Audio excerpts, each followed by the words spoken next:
And that's the bottom line because Stone Cold said so. Brett screwed Brett. This was the biggest goddamn clusterfuck in the history of clusterfucks. It's a man! What the Rock is cooking!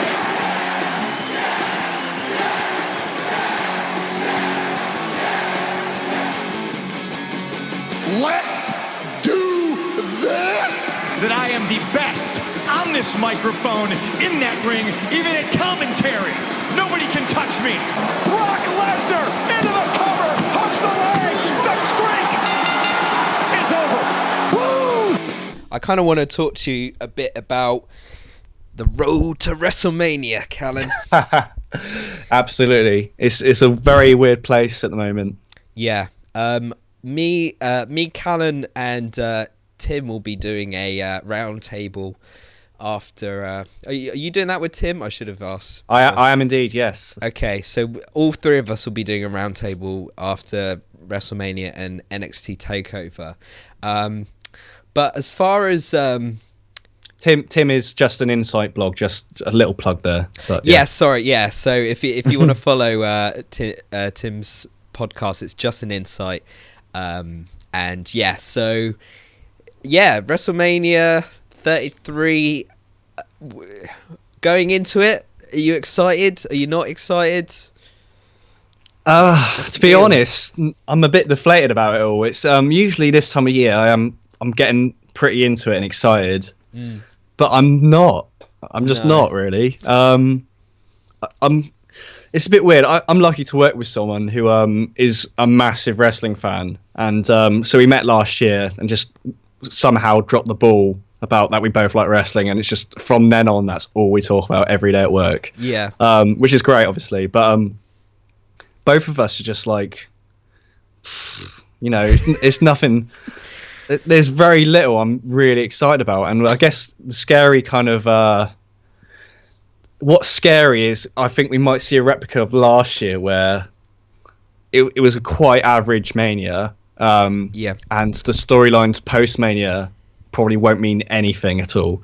So like I know they're only really now setting up some of the most of the card, to be honest, is only being set up right now, and we're 3 weeks from Mania. Do you know what I mean? And I know there has been issues with like the longer feuds where we, obviously we got the Triple H Seth Rollins thing going on, but like I guess that's been kind of halted because we don't know what's going on now. Yeah. I think they kind of. Sorry, go on. Yeah, I was going to say, like, I'm not sure. I know Seth has the potential to be cleared for Mania, but I think we're talking days around Mania. He might get cleared, but I know they're trying to kind of compensate themselves. So maybe we will see the match. Maybe we won't. People are saying maybe there's going to be some kind of tag stipulation on it where we see Samoa Joe and maybe Finn Balor in the works somehow. But this is it. I guess the build for that match is now halted as well. And obviously people are just questioning that did the main event really need the Universal title as well involved, and it's just like it's a weird one, isn't it? Yeah, the problem I think that they have with this build to WrestleMania is that they've just kind of backpedaled a little bit on some of the storylines. Like, if we look at Royal Rumble, Randy won, which, a lot of people said the reason why he won was because they wanted the booze for Roman I don't know. But basically, Randy won.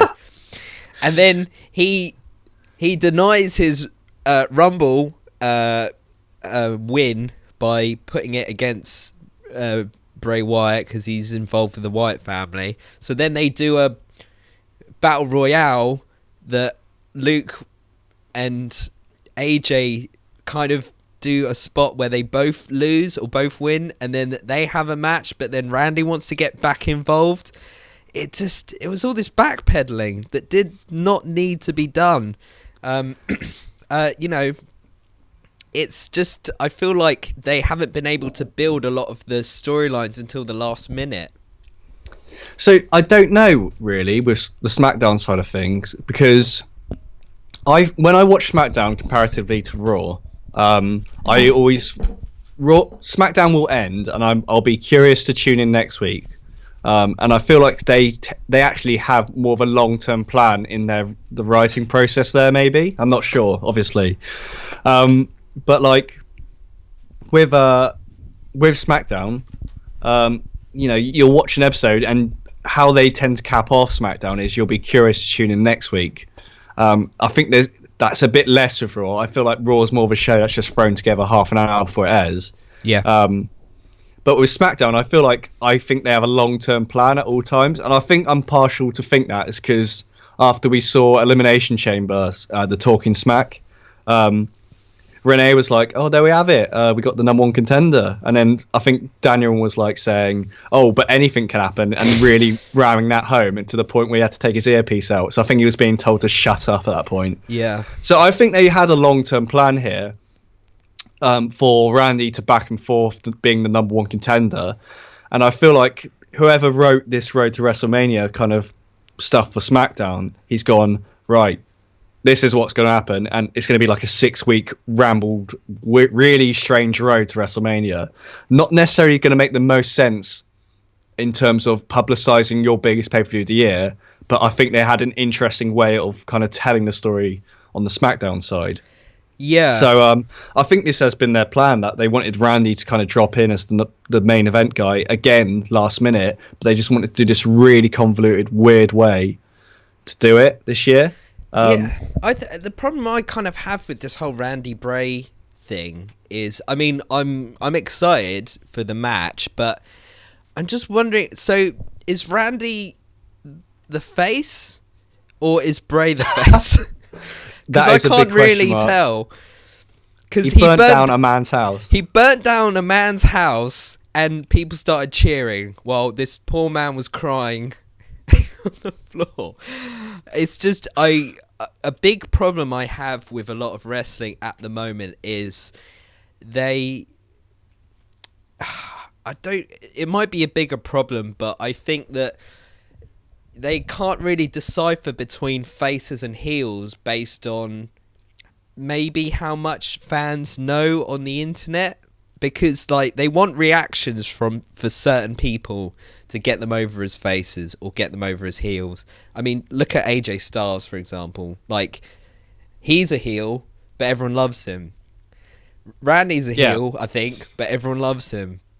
Bray's a heel or fake? Do you see what I mean? It's very confusing at the moment. I guess it's blurred lines, and I guess they're trying to play more onto the personality aspect rather than who's actually the face or the heel in the circumstance. So,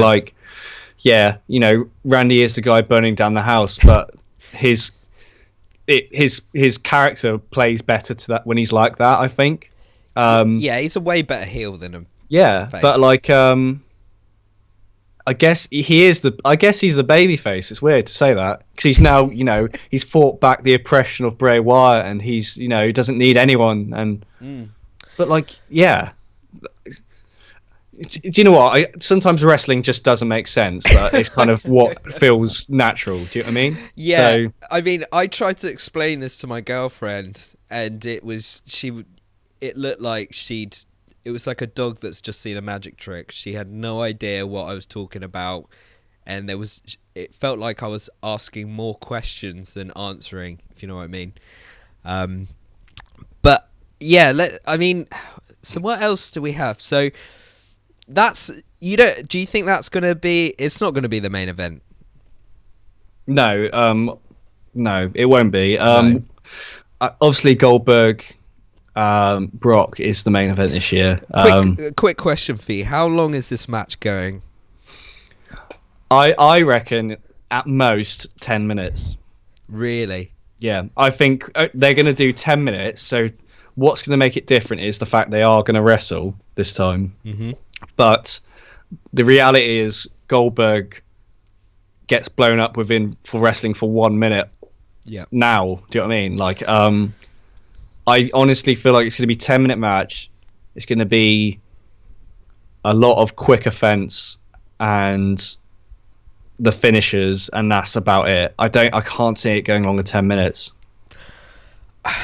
I don't know what they're going to do, which is why it's Excuse they me. can't squash Goldberg after all of this. Like they just won't. So, But it's got to be a lengthier match, but it's not going to be over 10 minutes. I think.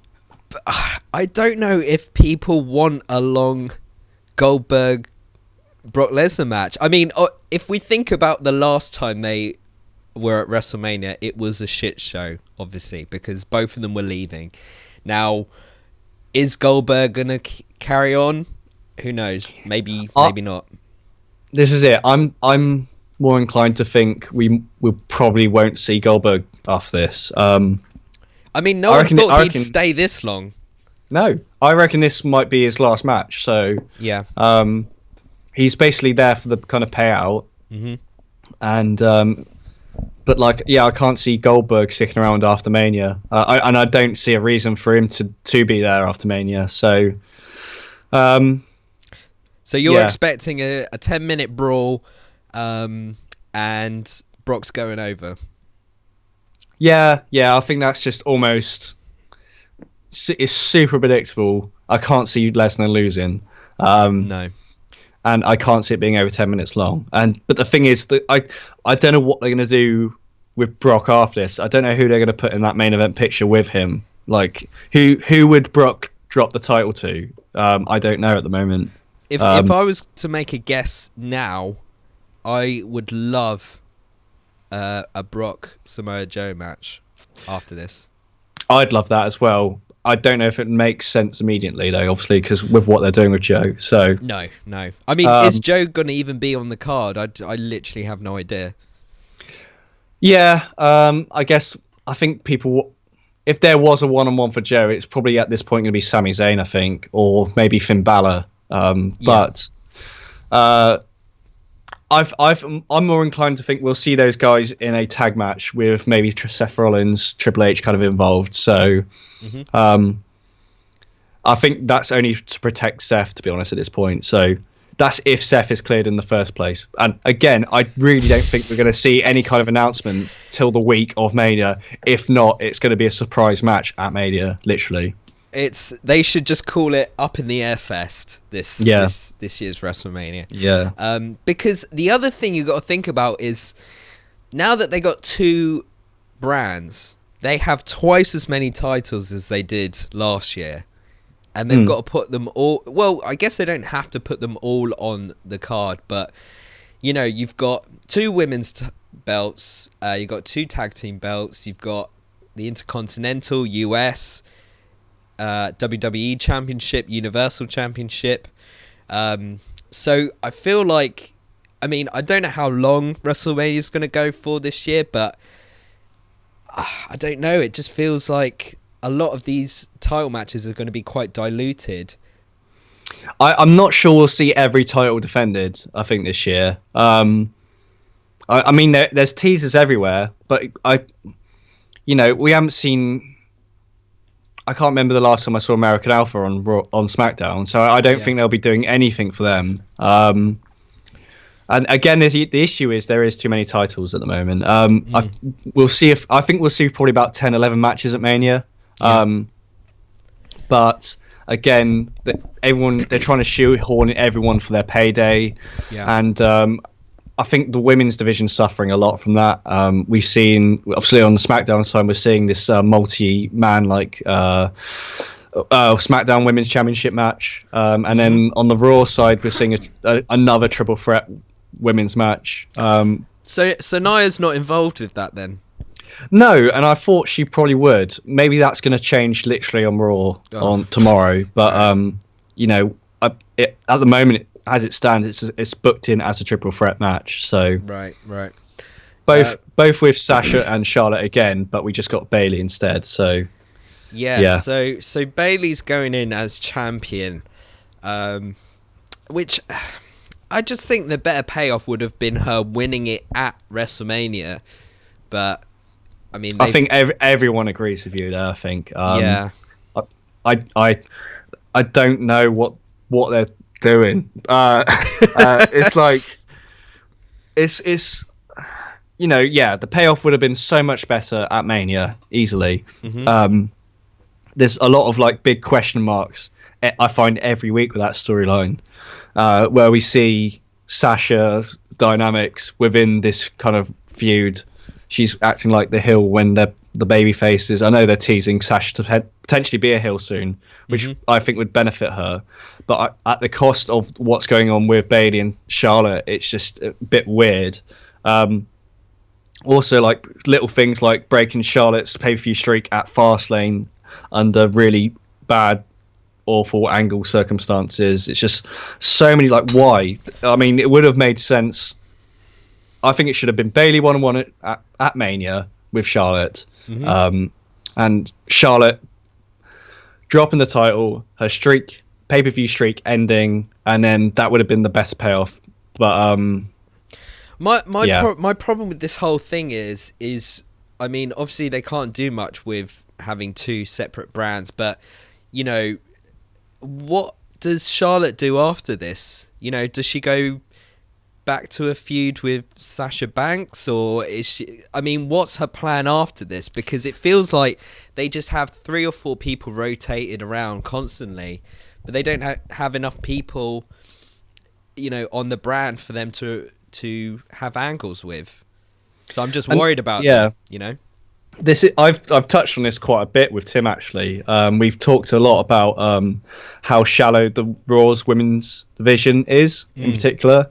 It's very, the roster is so shallow at the moment on that side. Like, you see there's 4 people pretty much on that, within that kind of division on Raw. And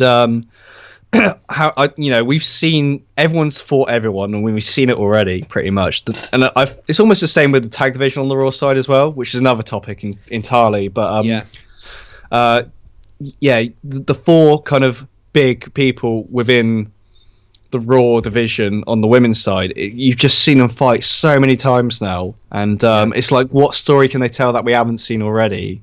And there's been a hell of a lot of title changes. Like the women's championships, it's been around for less than a year, and we've seen it change hand, I think, apparently like 7 times already. Yeah, it's mental. So many times.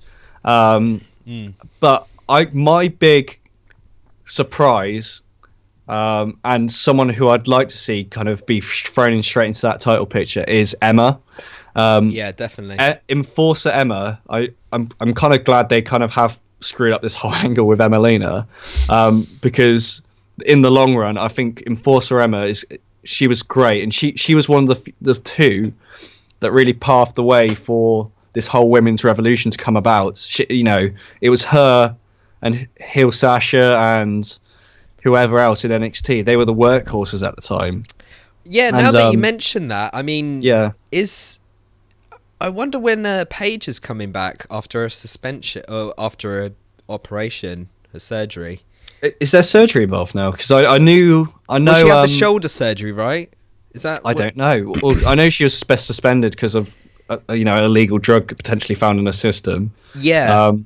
Twice she was suspended. She's been suspended. So yeah.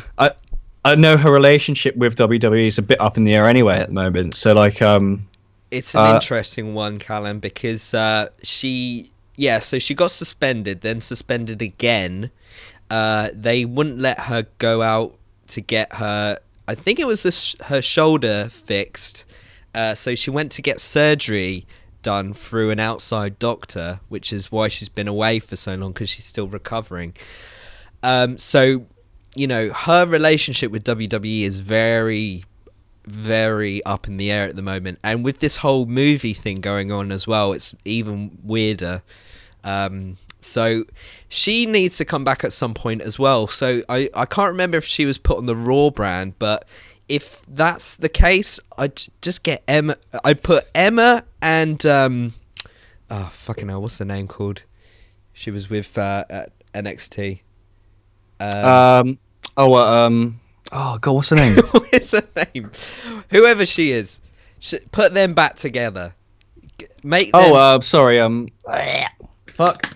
Sorry, I can't remember now. It's eating me. She's on every week. Yeah, with Charlotte. Charlotte's protege, we'll say. Okay, so doesn't do much for her character. I'm so sorry, but yeah, Mini Charlotte goes back with Emma, and I think they just run roughshod, and because they kind of did a deal with Emma and Bailey in NXT from what I remember, and that was pretty good.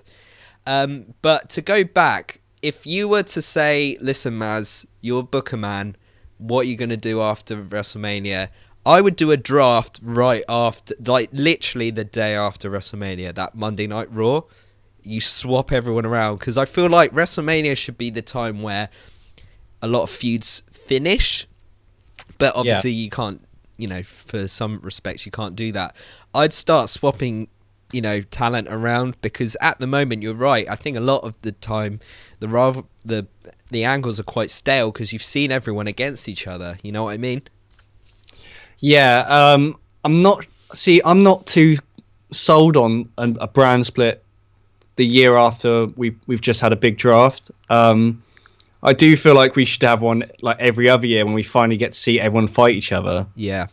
But I know it's hard to keep stuff fresh, but I feel like Raw in particular really needs a draft at the moment. Yeah. I'm not sure how soon they'll be doing it, but I think the talk is they will probably be doing one this year, and it will probably be not long after Mania anyway. I know there's rumors Roman's going to SmackDown and all this stuff. But like, I would like this. This is it. I don't really feel like they've tapped into the Raw women's roster as much as they could. I really want to see Paige and Emma in within that title mix. If it was up to me, I'd put Emma with the championship the night after Mania on Raw. Oh yeah, for sure. I think that would just shake up that whole division immediately, and it really needs it as well. I would have like some kind of number one contenders match maybe, and then I would love to see Emma win that. I would really like that. She's great heel. I love ever since she came back with the she has the gloves and the shades, and Enforcer Emma is great, and I'm glad they kind of I've dropped the whole Emma Lena thing, and I think they have said it's because she wasn't committing to it. But this is light years better. Just keep it this way. Like, yeah, definitely. But like, I mean, elsewhere, obviously the SmackDown kind of women's match going into in Mania, I think it makes the most sense. But this is it. I would love just to see a one-on-one match at Mania for the women. It's a shame that they always are kind of thrown into this circumstance, really. Yeah.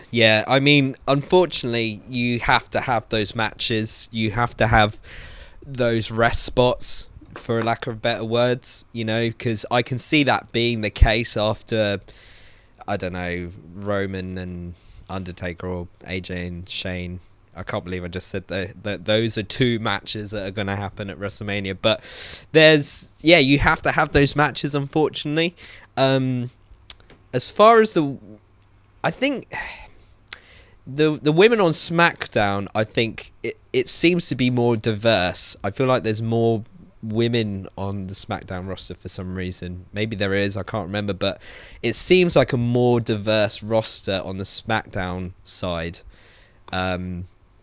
But I'm not sure what will happen. I think there was rumours that Naomi would be well enough to actually participate in that WrestleMania match, which is why they made it a multi-woman match, because Daniel Bryan said you're going to be facing every woman on the roster, and I think that was why he said it that way, but I'm not sure.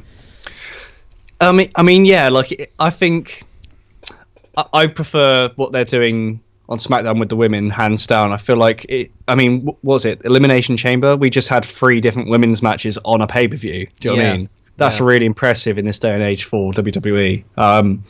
And the stories being told, not only do they intertwine, but they're also got their own standing stories. Obviously, we just had Nikki and like Natalia. Yeah, we had that payoff at Elimination Chamber. So they had their own thing going on, and the dynamic to their story is the whole Total Divas kind of reality TV. That they kind of nailed that little pocket of audience pretty much with that feud. Which is great. I guess great for business. Also, you also got the intertwining story between Alexa, Mickey, Becky, and we had recently. Yeah. It's really cool to see that happening now, and I feel like they've got a clear idea and can see the potential how everyone could be utilised on that side of the roster. and it's something Raw's really missing out on. I feel like they need to bring in a few more into the picture. I know they got Alicia Fox obviously on Raw. They got Paige and Emma apart. So they got 7 women on Raw, and I think they got 7 women on SmackDown as well. So, but you feel like with every woman on SmackDown, you see them all the time. They utilize them a lot more. I mean, I can't even remember the last time I saw Alicia Fox on Raw. Well, obviously she's doing the Noam Dar stuff at the moment. So, that's true. I think they're keeping her busy with that. The last match she was involved with was a really small feud with Nia Jax. She was ragdolled around, and it's basically a step up to kind of get Nia looking like a monster again, pretty much. But she's doing something at the moment. But like, this is it. I feel like we could see a bit more. It feels like Raw's more of like the kind of the variety show rather than the wrestling show, and then SmackDown's really tailoring to just actually the workers pretty much at the moment. Yeah, it does feel like that a little bit, because with Raw you have those quote unquote sort of main guys. Like if you look at it, I felt like with the tag and women's divisions on both brands, it felt like Raw got the more main event level women and tag teams at the time, and then SmackDown kind of got the more utility players, and it feels like they've used those teams on SmackDown and those women on SmackDown way better, just to push them as, you know, really good, you know, workers. So in that respect, I feel like they've done a really good job. Yeah, and it again going into Mania. I do wish we saw more straight up one-on-one feuds, and this is my issue with the Mania card. Is like the past couple of years we've seen the IC title defended in ladder matches, and they're now saying, oh, that's going to become the thing at Mania traditionally, is having like ladder matches for that kind of stuff. Yeah, I'm glad we're now seeing a more one-on-one IC title match.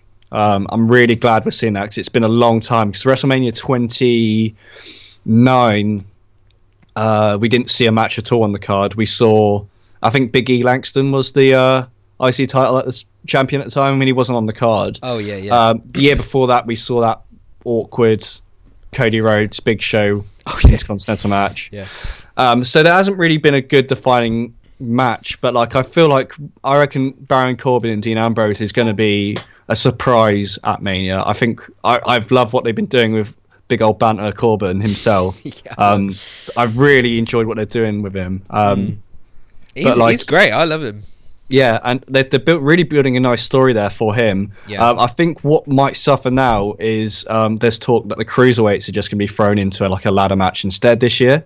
And I guess it makes more sense because they're more athletic, high-flying guys and stuff. But I just prefer the one-on-ones at Mania. I think it just feels like that's the best payoff in terms of any feud, especially when, you know, Mania's meant to be the season finale kind of stuff. Yeah. I'm saying that I'm surprised. I think the cruiserweight division's really finally kind of finding its feet now. Yeah. They had an outstanding match on Fastlane. I think arguably the best one of the show. And obviously Rich Swann and Neville had a great match this week on Raw. And Aries is now in the picture, so it's all really exciting. Yeah, definitely. I think we're more likely to see Neville versus Aries at Mania though, so I'm quite excited for that if they do finally pull the trigger on it. Yeah, definitely. So let's see what we got here. So we got Brock and Goldberg. We got Kevin Owens and Jericho, which I think, I mean, I don't know. What do you think? Do you think Jericho's? I mean, he's leaving, so you'd assume that he would be dropping the title to Owens. Do you think that's the case? Yeah, I think that's what everyone's kind of predicting this circumstance. I think out of everything on the card for Mania, this is the kind of match I'm most looking forward to. Yeah, and I think that's purely because, that's purely because the build is obviously over the past months has been phenomenal for this. I tell you what, that friendship, that festival of friendship, the way that he sold when he brought out the clipboard and he reveals what's on the back was absolutely genius. I loved that finish. It was great. Yeah, it was that segment as a whole was obviously amazing. What there's little touches on that just really, Jericho's a great actor. Like for someone who if no one really kind of has thought of it that way, he is an amazing actor and can sell anything. I feel like. Yeah. Throughout that segment, there was little things like I guess when we started going into the kind of end of that segment where Jericho was talking about how he's appreciated his time with Owens the past year and how last year was the best year of his life. I feel like that segment was particularly very real. Yeah. And then when we went into obviously the big reveal at the end, you can hear the crowd just all at the same time realizing what was happening, and you just hear this swooping, and then the powerbomb, and it was so good. But despite that segment alone, this whole build going into Mania for Jericho and Owens is so good, and it's brilliant. It's great. I'm the one thing that's obviously tarnished the build is the fact Goldberg has taken the title. I almost feel like this could have been a really good main event match at Mania this year, Jericho and Owens, and it should have been for the Universal title, in my opinion. Yeah. I don't necessarily think Goldberg Brock needs that title within out the ballpark, with these matches. Yeah. For the US title, it makes sense obviously because Jericho's US title holder. I know he's going away and doing some Fozzy stuff post Mania, so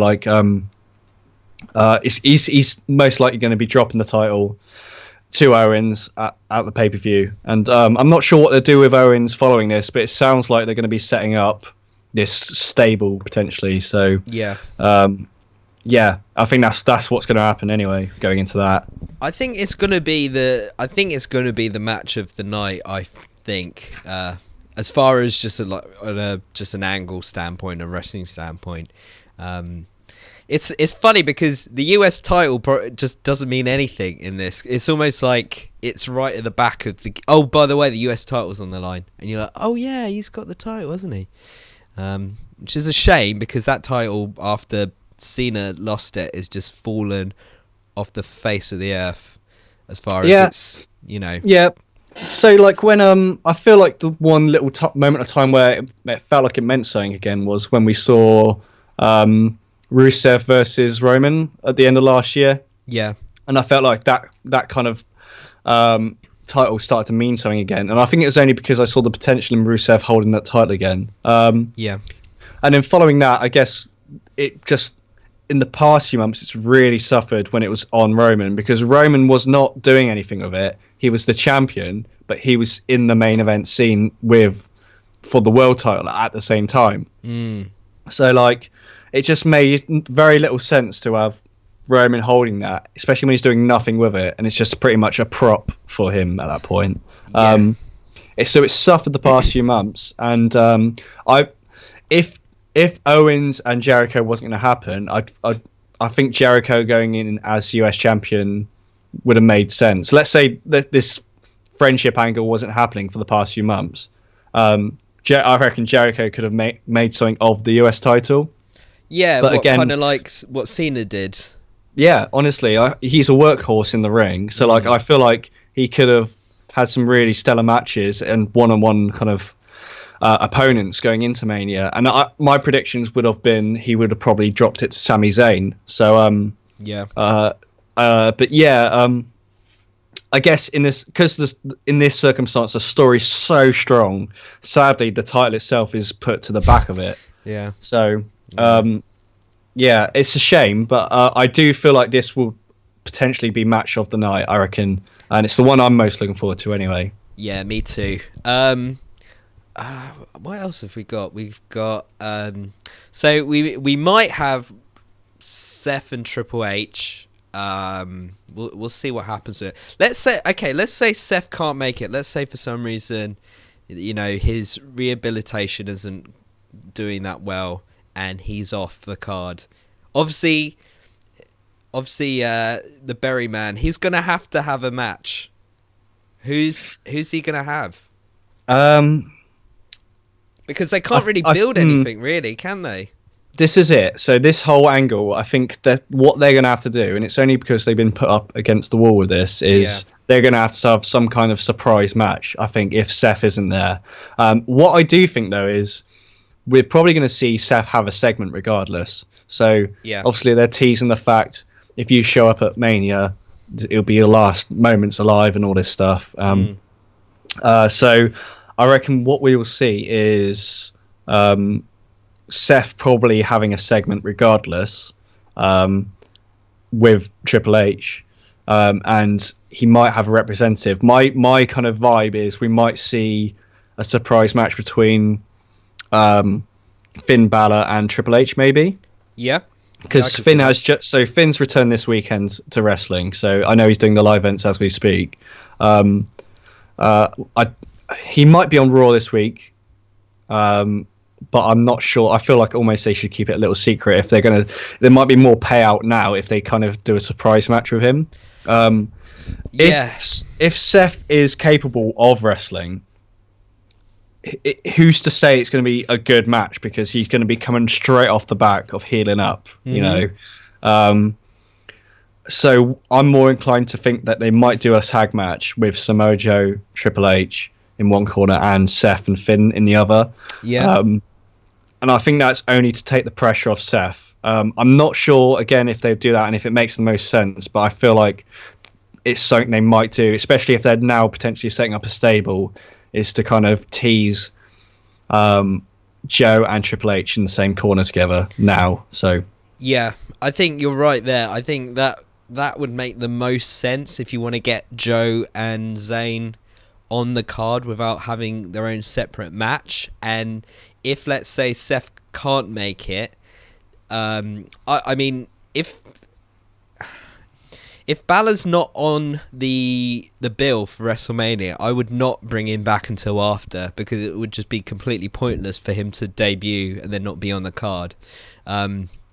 So for what you could do, I guess, is if Rollins isn't completely healed, you know, they could do some sort of very little schmoz where, you know, Triple H, you know, attacks him or something and he's injured, and then, I don't know, Finn comes out and helps him or something. I'm not sure, something like that. But yeah, if Seth is okay to wrestle, it would.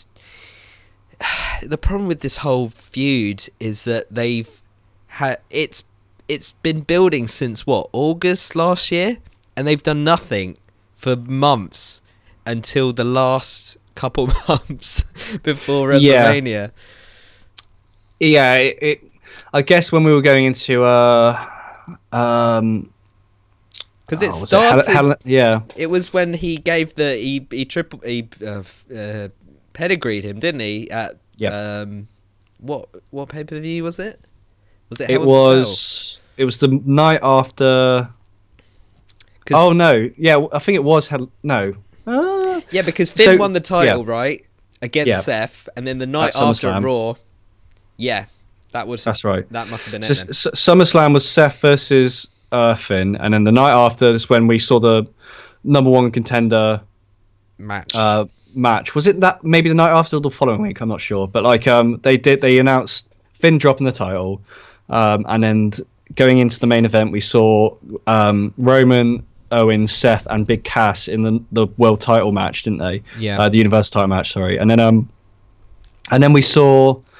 Obviously, H come down, pedigrees, Rollins gives Owens the title, and then from there we saw nothing for months and months, and then it was just one random promo from Seth going, to get to by the way, Triple H, to get to Triple H, I think I need to go through Kevin Owens. So like that's when that started. And then he eliminated Jericho, and that's when the feud only really started ramping up properly at the end of January. And then, obviously, weeks ago, we just find out he's injured in possibly the hottest segment of the show as well, where you finally feel like this actually means something now. Yeah. Seth had overcome those demons of him kind of having some dodgy babyface kind of promos and stuff. and it just felt like it's a feud that meant something again. And then obviously the attack happened, and then back to square one. What are we doing for Mania for those guys? I could not be less invested with this angle. Like, they've just done all the opposite, all the bad positions to do. Like, I feel like they've done this a couple of years now, where they've had an angle that they want to build, but there's been, like, if you look at the isn't this the norm now going into Mania though? It's like there's always some shaky angle which is changed at the last minute. Yeah, it's become the thing now. Not necessarily last year. I feel like they had some dodgy angles last year, but they just stuck to their guns and went with it. It was WrestleMania 30. It was the 31 or 2 where they had Sting and Triple H, Undertaker and Bray, and Triple H and what was the other match? But basically, Brock and Roman, because half those people were not even at Raw most of the time, so the other person had to build up the match for them, because Brock wasn't there, Sting wasn't there, Undertaker wasn't there. It's like, how are you supposed to build up these angles if the other person isn't there? You know what I mean? Exactly. And that was WrestleMania 31 going into that one, and it was it was. Do you know what? Surprisingly, that show was still a good show despite the lack of build. I feel like yeah, that's true. It could have benefited more. It was just the thing is last year. It was like the first time where they're like, okay, so they got themselves into this corner again where the angle wasn't that exciting, but they just stuck to their guns, and then it just was a really average Mania where the outcomes meant nothing at all. If you look at the whole card, none of it made any difference. So like, you saw Undertaker Shane. Obviously, Shane ends up becoming general manager anyway. That made no sense at all. So that was pointless. Who else? We had Dean Ambrose, Brock Lesnar, which went under its time, and then apparently Brock didn't want to do any of the stuff Dean wanted to do. So that just ended. That was it. Who else do you have? You had that whole Roman Triple H. Roman Triple H made no sense anyway. Let's talk about that, because that Royal Rumble, that was for the championship, and Roman. So poor Roman, he's had a hard year by this point. So Roman gets eliminated, and Triple H is the champion going into WrestleMania, and they're trying to build up that Roman is kind of the underdog here, but no one is invested in him, because I think it was that year he did the whole Royal Rumble 99 schmoz where he left for like half an hour and came back. Yeah, and at this point, it's almost like, if you look back at it, it's almost like they were actually. It looked like you got to try and build your, number one contender as a strong guy, and he just wasn't there for most of the match. Yeah, and I think what they were doing is actually just trying to protect him. I think they made the mistake putting him in early, but because he was number one, wasn't he? But he wasn't there for the whole match. So like, well, that's exactly what happened in the 99 one. But when Austin was out, he got attacked. Well, I think the reason. I mean, Austin was so over at that point. It didn't matter what he did. Like, he could have not been in there for the entire match, and that's exactly what happened in the 99 one. But Roman, I think, people just resented him still at that point. That even him going out and then coming out right at the end, people resented that because they felt like it was a slight on everyone else in the match. It's an interesting one. Yeah. So going into that Mania, it was pretty messy. The bill was poor, and I think it's arguably one of the worst main events of Mania was that match. It was just, there was nothing going on there. Yeah. But like, this is it again this year. It just feels like, do you know what? People question this, but like, it's not. It's people say it's because Mania isn't for fans like us, really. So it's obviously aimed more at the casuals and stuff. But It's just I don't know whether to believe that, because you got people who travel all over the world to go to Mania, and yeah, I don't think it's true for though. For people to do that, they're hardcore fans, you know. I don't know anyone outside of wrestling fans who. Well, Callan, think about it. If last year, who won the Intercontinental title? Obviously, Zack Ryder. Sorry, and his fan base is all internet fans, and they did. I think they did that intentionally to go, okay, it might not be the best card later on, but here you go. This is just for you guys. You know what I mean? And it was a good match. You know, I think a lot of people were angry because they wanted it to be just Zayn and Owens, but they kind of gave the marks a kind of little, here you go, here's a little for you. And he only had it for a day, so well, yeah. I think they also did that just because they wanted the element of surprise, because Ryder was only, yomped in there last minute because Neville was injured. It was a surprise.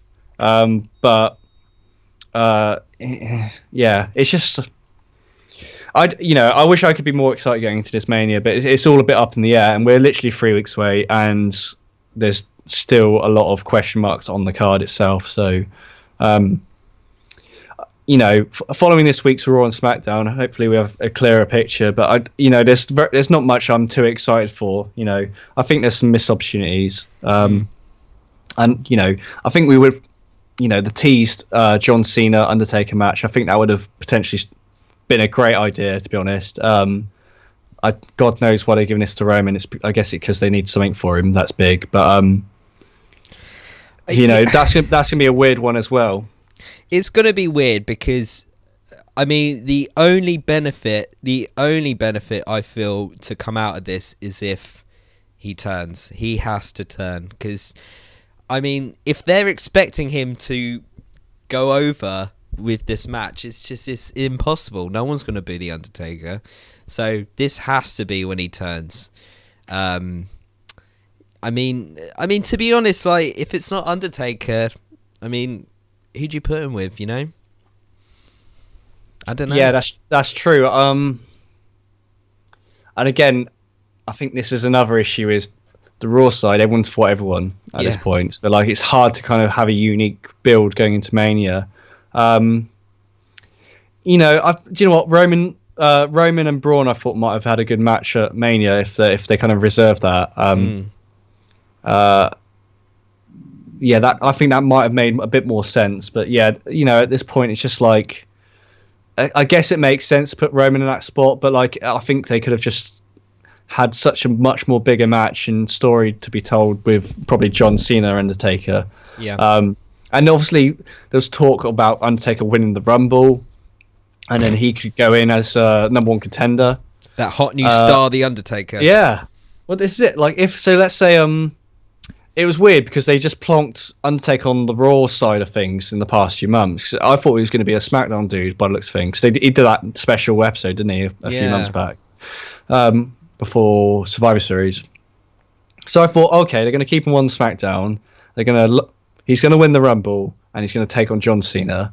But I think last minute they just changed their minds, didn't they, a few months ago? And so that's when we saw the Undertaker on Raw a couple of times. And then I think that's just to get into our head that he's a Raw guy. And then Roman Reigns is now plonked into that scene with Undertaker. I'm not sure if they were teasing that. So I think WWE has done this a few times in the past, where they usually just put two guys in the ring together in a segment, and it's to see what kind of crowd reaction we'd get. And so I think they did that this week with Braun and Undertaker. So you saw them stand face to face, and then the crowd lost their minds. Yeah. Only for Roman to come out and go, I was going to talk to Braun actually, so why are you here? Well, that's normally what they do with Royal Rumble. They normally kind of gauge kind of different angles based on the crowd reaction. Because I remember, I think Rusev and this was years ago, but I think they put Rusev and Roman against each other in the Rumble, like kind of going head to head, and people kind of lost their minds. And I think that's the whole deal with the Rumble. But yeah, it's weird. That could be a good match. I just think Undertaker at this point, that match last year was horrible. Yeah, and seeing Undertaker in the Rumble this year was really painful. He did not look good at all. He looked out of shape. His wig looked like it was on wrong. Yeah. It just like he looked noticeably old at the Rumble this year, like really old. And this is why I feel like they need to pull the trigger on this Cena Undertaker match, is because I don't think this year will be his last, but they need something to kind of get him out now. Really, I think his legacy is going to start being affected if he keeps wrestling at this point. So, I think it would have made more sense for him to do the Cena stuff. But I reckon that's more likely now to be next year, and it is in the building where he lost the streak next year, back in New Orleans. So, I feel like that's going to be the case. I think so. Yeah. Roman wins. LOL.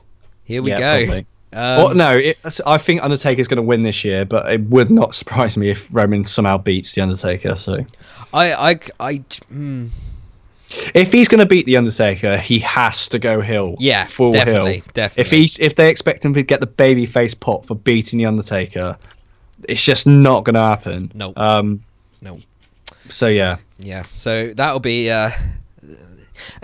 These are intriguing matches just because you don't know how the crowd's gonna go. So that's quite fascinating in its own respect. What about AJ and Shane? Do you know what I like on paper? I like the idea of it. But I hate it. What I don't like is the fact I know if this was when Shane was in his prime, I would love it, obviously. Yeah. But this is it. I'm looking through rose tinted glasses through nostalgia. Where I'm like, that sounds all right. But then if you look at how Shane actually wrestles now, it's going to be a shit show.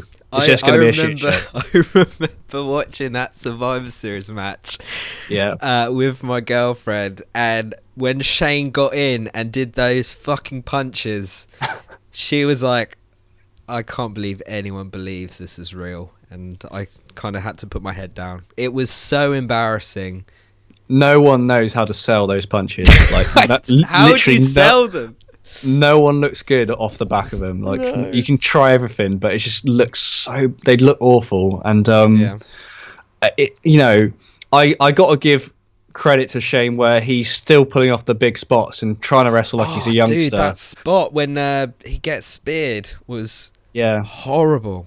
Yeah, it was really scary. Like, you can tell he was just concussed straight off the bat. Yeah. But, this is the thing. This is just, I think it's almost Shane's wrestling style is wrestling where he's now risking his health every match, and I got to appreciate he's throwing everything into the ring when he's in there, but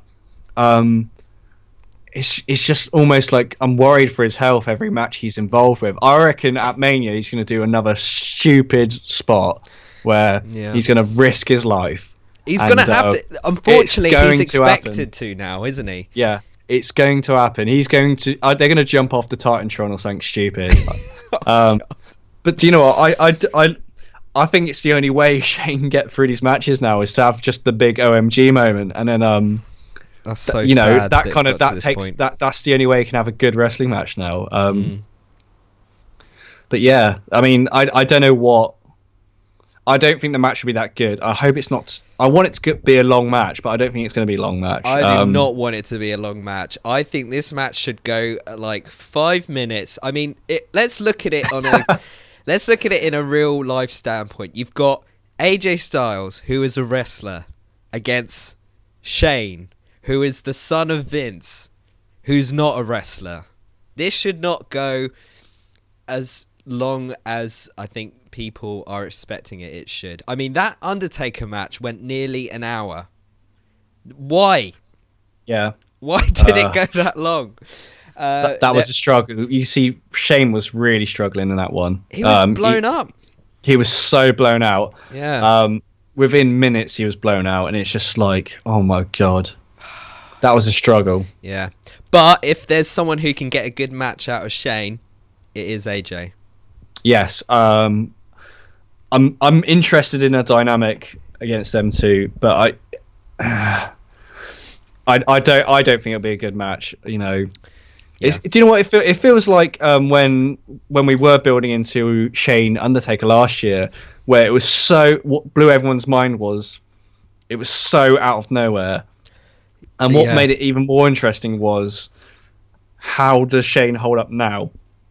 You know, that was the big question mark on it, and that's why it was such an interesting and exciting match, was because you just couldn't imagine it. That's why.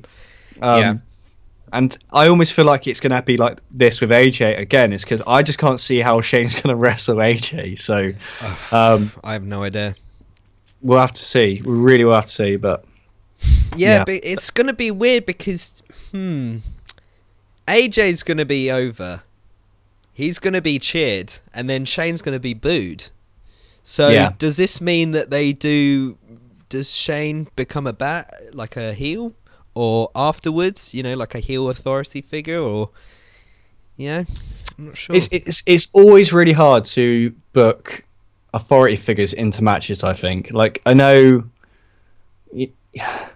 obviously, we see it with Triple H. Okay, so like that's the argument, but like it just wouldn't happen in real life, I guess. So like, if you got into a fight with your boss over something, you wouldn't book a match. You know, you the issue is when you're meant to be like a higher up figure, you're meant to be able to take this more professionally, like abuse and stuff.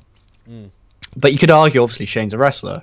So like, but like, it's always weird when I see matches like that forms. Do you know what I mean? When authority figures are thrown in, set up matches, it's just, considering what SmackDown's doing as well, where they're like, you know, with the Land of Opportunity, we set up matches to benefit the people who are struggling and all this stuff, and then for them to book themselves in the match when Daniel Bryan's not allowed as well to be in a match, like it's hard to make him look like a face, but he is the face, obviously, because he's against AJ Styles, who is monstrous heel even though he's over as hell. So yeah, I mean, it's obvious AJ's going to probably come out of this winning. Like, it would be disappointment if who's a former world champion now, AJ Styles, had the best year last year, to lose to Shane McMahon and Mania. I don't think that's going to happen. I think this is purely to put AJ over this whole match. Yeah. I think they're still kind of. I mean, clearly he is the most over person on SmackDown, and I think he's kind of proving himself. You know, this will be his second WrestleMania. I mean, he lost to Jericho last year, so it's going to be an intriguing match. Just because going into it, it's very kind of up in the air.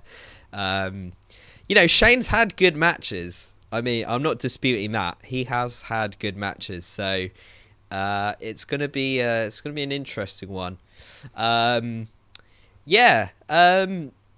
I think as far as WrestleMania, I mean, I know there's other matches, but I really, honestly, what other matches are there?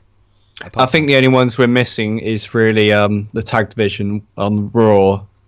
But that's just, to be honest, I'm far from excited about it. Obviously, I love that the club are champions, but there's a bit, again, missed opportunities. I actually touched on this with Tim the other day on Just an Insight, but we talked more about how there's, again, everyone's fought everyone on the Raw side of the tag team division already, and it's hard to get excited about feuds like the club versus like Enzo and Cass, when we've seen it a lot last year anyway.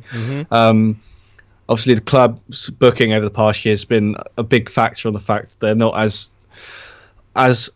they should be the monster heels, I feel like, on the Raw side, and they should just dominate, but they're booked in as the comedy guys, and I do enjoy some of the comedy stuff a lot with them. Like, I love Carl Anderson talking about his hot Asian wife all the time, and I love Gallows just calling everyone nerds and stuff. Yeah.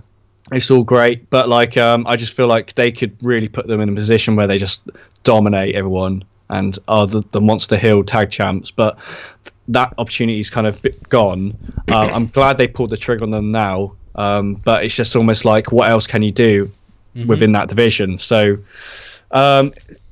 it's looking like we'll see. So I know they got the number one contender match coming up this week on Raw for the titles, but I almost feel like they're going to throw it in as a three-way match anyway. So it's going to be Gallows Anderson versus Cesaro, Sheamus, and Enzo and Cass. But like, again, to be honest, it's so Monday Night Raw. I'm not excited at all.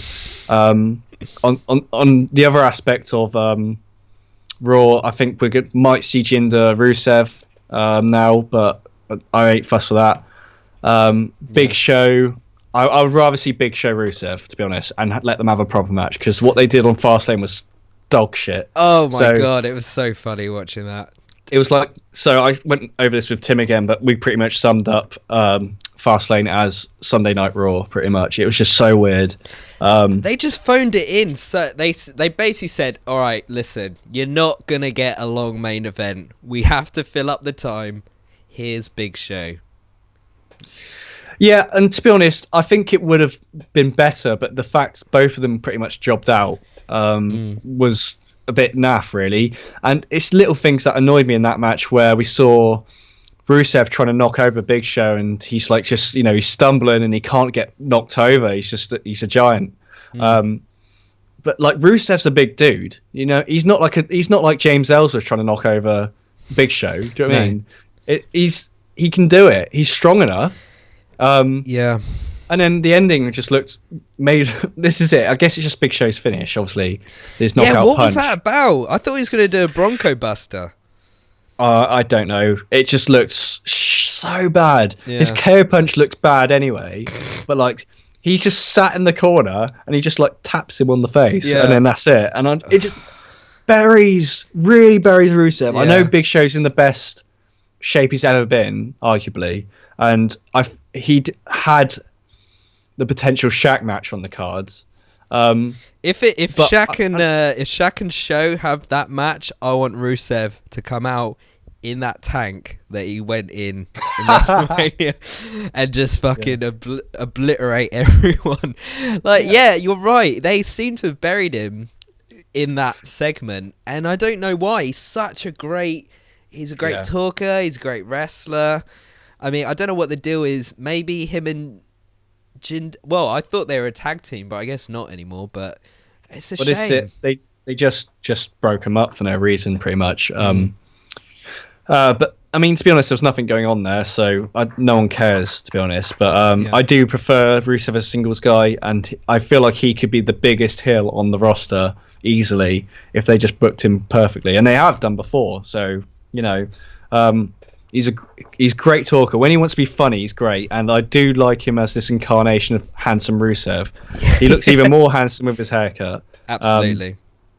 But like with in regards to Show not having his match now, I think they're probably going to put Braun and Big Show together again, because I think they had an amazing match on Raw the other week, and I think that would look better on a show like Mania rather than Rusev, Jinder, and then it's all these guys feel like they're shoehorned in together. But it wouldn't surprise me if we just see them all in the Andre Battle Royal now. So yeah, I think. To be honest, I know it's kind of like a mid-card hell, the actual match, but I think there's the potential to get some good angles out of it if they booked it right. Like, let's say the last two are Braun and Rusev. Those two haven't fought each other. I know they're both heels, but let's say they're the last two. They could have like a 5 to 8 minute like little match just in that, or let's say you want to book an angle where one of the guys in the match is Finn Balor comes to be in that match, and he can have like, what I'm saying is they could have like a match within that match to kind of book a sort of a cool angle or a good, segment like that. Yeah, I hope that works out. But the thing is with the Andre Battle Royal is often that they haven't given it the time really. It might even be the pre-show this year, to be honest, because they haven't even talked about it yet. No, I know last year it was slapped in before the main event. Oh, was it? Is that the one Corbin one? Yeah, the one Corbin one. So that was after. I can't remember what match now. I don't care. But this year I don't know what it would be on the card anyway. They might open with it. That might be all right. Yeah. But it might be pre-show again, like it was for 31. Who knows? I feel like they should probably put it early in the card or on the pre-show, but it's hard. It's hard to make it feel important because it's just obviously it's just basically payday for all the guys who weren't booked for matches. Well, the problem is, I think they made a big deal at 30. Like, they built it up quite well for a Battle Royal. And the ending to that Battle Royal with Cesaro and Show was brilliant. Yeah, that was amazing. I did love that segment. Yeah, it was so good. And I think they had the potential, but then it became the curse of the Andre Giant Battle Royale because everyone who ever won it after that seemed to just fall into mid-card hell. So they have the potential to build it like a great match, like an attraction, but it's just a case of actually doing it rather than just putting everyone who's not on the event in that match. Like when Sandow didn't win it, I was pissed. Yeah, no, again, that's another massive opportunity missed was Sandow not winning it. That's a whole nother podcast in itself talking about Sandow. But sadly its place on the show is nothing that exciting, and I think Hogan did a great way. It plugged it really well when it for its debut at WrestleMania 30. It did feel like it meant something. It's almost like they need to bring out a legend every year to promote the fact it's in respect for the greatest giant of wrestling. Yeah. So I feel like if they're going to promote the Andre Battle Royal, they need to have some kind of legend almost representing it, or just plugging it. Have a guy come out every week on Raw and just talk about Andre, or something like that. Well, you know what, Callan? Someone who faced Andre famously might be coming back for this year's WrestleMania. I'm not going to give you any clues, but he may or may not be hated by the entire wrestling community. Yeah, I do feel it's probably still a bit soon for that. If they do bring him back, do you know what he's done? He's done a good opportunity to try and redeem himself, and I appreciate that. And WWE could argue I guess the lawsuit happened, he won it, and he's been in the public eye a lot, trying to fix himself and redeem himself, and I got to respect him for that. I feel like maybe I know it's been 2 years, but it feels like it might be still too soon. Still a bit soon. I would say next year Mania, but I don't think it needs to be now. I appreciate that the pop will be big, but what's it role is he going to be playing at Mania anyway? And I think the only way they can. Hello, can you hear me? Yeah, sorry, I didn't hear. Something happened there. The only way they can. Hold on. Hello? Yeah, you can hear me, mate. Yep. Right. I'm getting feedback for some reason. Can you hear me now? Yeah, I can hear you perfectly. Okay, fine. It was just my headphones. Okay, so the only way they can. Okay, let's say they got Hogan. They've gone, listen, Hogan, we need you in here. It's your last chance. It's Florida, hometown. He needs to address it then and there. He needs to come out, apologize, say, listen, what I did was wrong, blah, blah, blah, because those fans, those international fans, are going to boo him. And they seem adamant to bring him back because there's been a lot more mentions of him since. I personally think it's too soon as well. I think you know, maybe in a couple years, but if they're gonna do it this year, he needs to be upfront, address it, say, I fucked up, I'm sorry, you know, blah, blah, blah. That is a scary situation to be in, though, to apologise on the biggest show of the year in front of their largest attending audience. They should open up WrestleMania with an apology from Hulk Hogan for being a racist. That would get people to watch. Yeah, I think I think there's less pressure if he did it on a Raw and probably just as much exposure. I don't think it needs to be at WrestleMania. Yeah. If they advertise that, I tell you what, the Hulk Hogan apology coming at WrestleMania main event. Oh god, I feel it's a bit soon. Sadly. Yeah, definitely. I think so too. Listen, we've been talking for nearly 3 hours. Wow. Yeah, I could talk about this for hours anyway. But do you have any? Because we haven't even talked about NXT, but I mean, we'll talk about that another day, I think. But do you have any like predictions for what's going to happen after WrestleMania? For NXT, I'm not sure really. I know, I think we'll see Rude Nakamura's rematch at the Orlando kind of NXT event, which they'll be doing. Post that, everyone's saying, "Oh, we're going to see Nakamura come up." I don't think now's the time because there's a bit of a talent hole in NXT at the moment. It's bad at the moment. Yeah, and they need their main eventers down there, I think, at the moment. I mean, I think if Nakamura is not sticking around, they need to pull the trigger on Ty Dillinger, Bobby Roode. And they need to let Dillinger have a title run, I think, in NXT, because they're playing him as the underdog, but he still hasn't had that payoff, and I feel like he needs to have that payoff before he comes up to the main roster. So he's so hot in NXT. I think he's definitely the next main eventer there.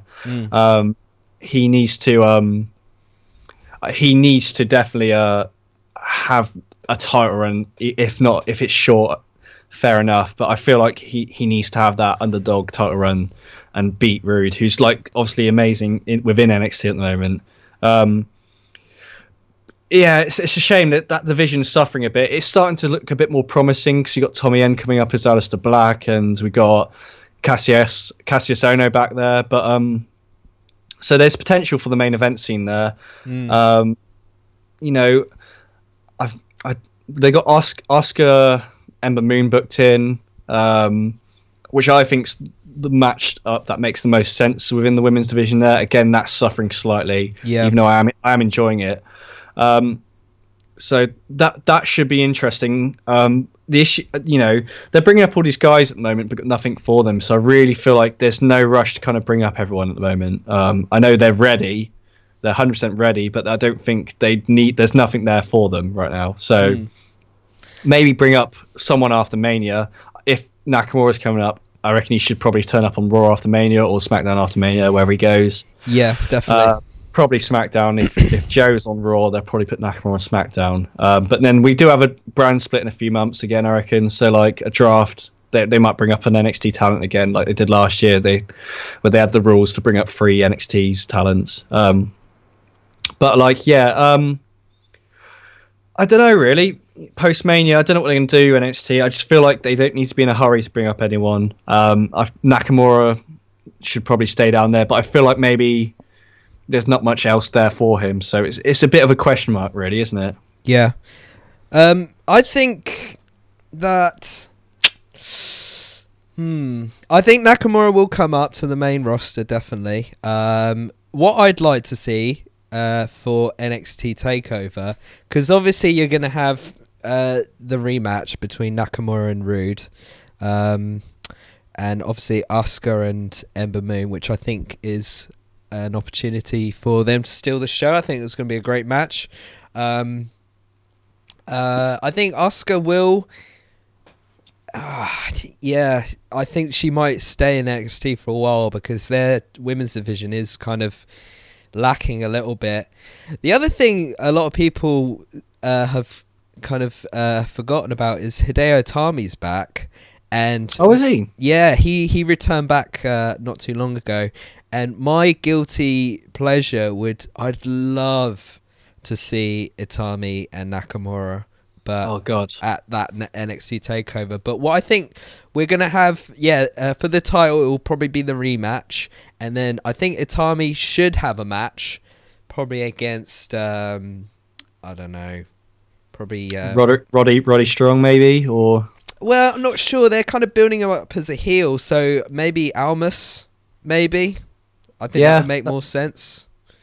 It's such a shame with Itami because obviously it's not his fault, but the injuries have really played on his momentum a lot in NXT. Like when he came in, he was so hot. Do you know what I mean?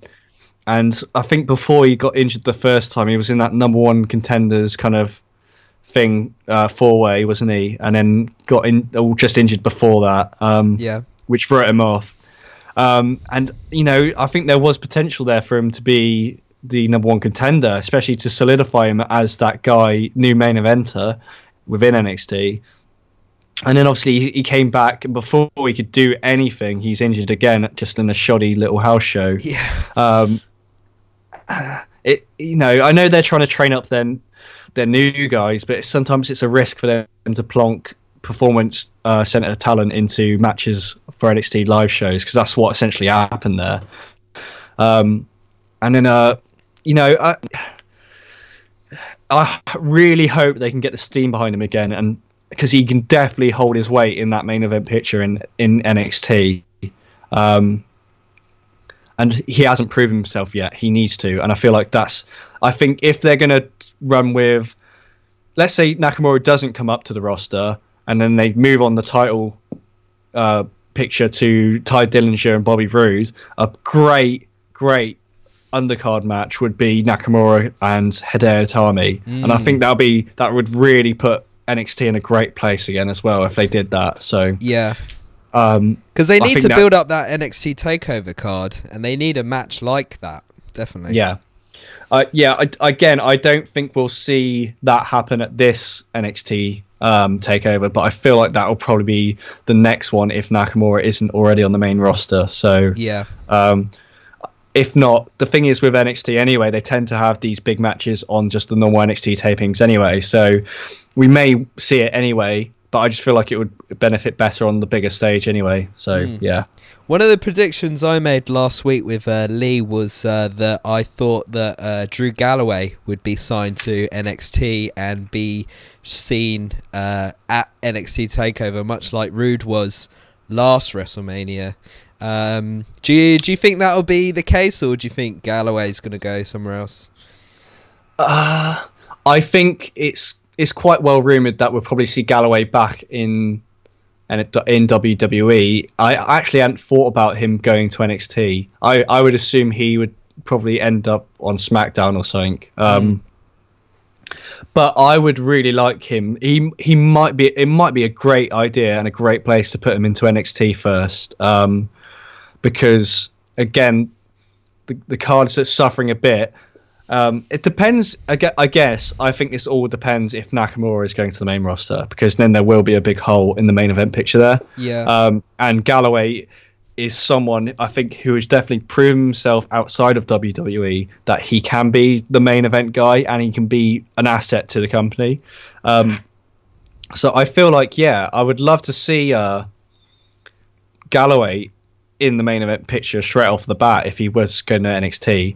I think if he is plonked onto the main roster, he would probably be lost in the card a bit. I think this is it. So I know he's gone out of his way to prove that he can be an asset elsewhere.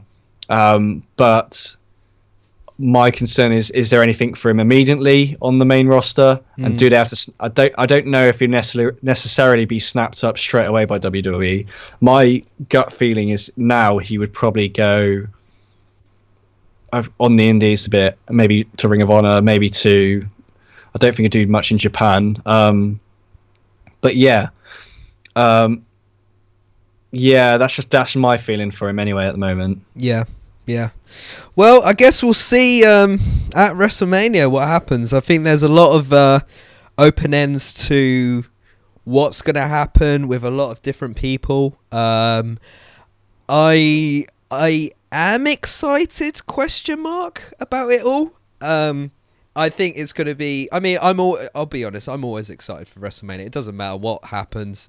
It's just amazing to see the energy of, just all those international fans and, all the kind of the swerves and just like, what happens at NXT mostly. So I'm excited, and I'm excited to do the round table with you and Tim. Yeah. It's going to be fun. If you want, we can do another episode where we do part 2 of the Summer of Punk. Absolutely. I'm always keen to watch wrestling and talk about it. So yeah, me too. I'd love to go further on that. There's still a big story to be told following that. So that'd be great. So Callan, before we wrap up, just give. So are you on Twitter or anything like that? I'm on Twitter. I'm not the kind of guy who does a lot of wrestling tweets. I don't really tweet much, to be honest. But you can get me on my full name, which is Callan Milward, at Callan Milward. It's spelled Callan, because my name's a bit odd. Milward, Milward. So at Callan Milward. And also, Callan is also in the band Weather State. Do you want to just plug your new single and stuff like that? Yep, so we just pushed out a new single for Sympathy. That is now available everywhere. We also just pushed out a repress of our last release, Dumbstruck, on 12-inch vinyl. It's very pretty, which you can get at Failure by Design Records. You can follow us anywhere on the internet at Weather State. So that is that pretty much. Brilliant. If you like dirty pop punk but with kind of grunge elements, it's probably for you, so check that out. I'd say if it was me, I'd say if you're a fan of like Weezer and Brand New, you'd probably love them. So yeah, if you like those two bands, you'll like Callan's band.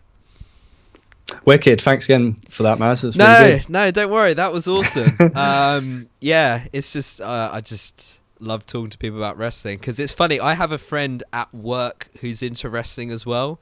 And I went to a WCPW show in Manchester randomly, and he was in the queue, and I was like, you're a wrestling fan as well? And yeah, it was just so funny.